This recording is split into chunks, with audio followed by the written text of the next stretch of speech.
समझने के लिए क्यों ना एक आसान से सवाल से शुरू करें।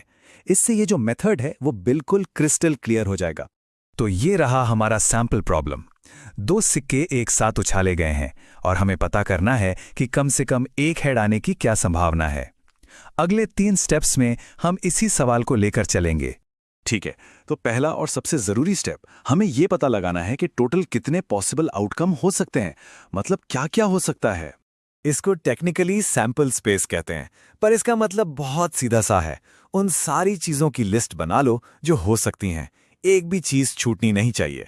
तो हमारे 2 सिक्कों वाले केस में देखते हैं क्या क्या हो सकता है।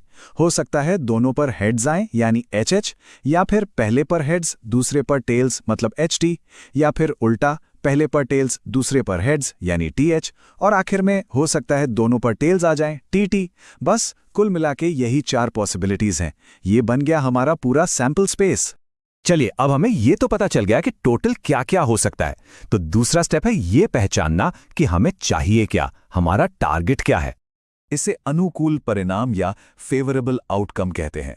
आसान भाषा में ये वो आउटकम है जो हमारे सवाल की कंडीशन को पूरा करते हैं। सवाल क्या था? कम से कम एक हेड। तो चलो अपने सैंपल स्पेस में ढूंढते हैं। हेड्स हेड्स, इसमें तो 2 हेड है तो ये चलेगा। हेड्स टेल्स, इसमें एक हेड है, ये भी चलेगा। टेल्स हेड्स, इसमें भी एक हेड है तो ये भी हमारा फेवरेबल आउटकम है। बचा क्या? टेल्स टेल्स, इसमें कोई हेड नहीं है तो इसे हम नहीं लेंगे। इसका मतलब हमारे पास 3 फेवरेबल आउटकम हो गए। बहुत बढ़िया। अब हम आ गए हैं फाइनल स्टेप पर। सारी तैयारी हो चुकी है, अब बस कैलकुलेशन बाकी है। प्रोबेबिलिटी का जो बेसिक फॉर्मूला है वो बहुत ही सिंपल है। जितने भी हमारे फेवरेबल आउटकम हैं उनको टोटल नंबर ऑफ आउटकम से डिवाइड कर दो, बस। तो हमारे एग्जाम्पल में क्या था? 3 फेवरेबल आउटकम थे और टोटल 4 आउटकम थे, तो हम बस 3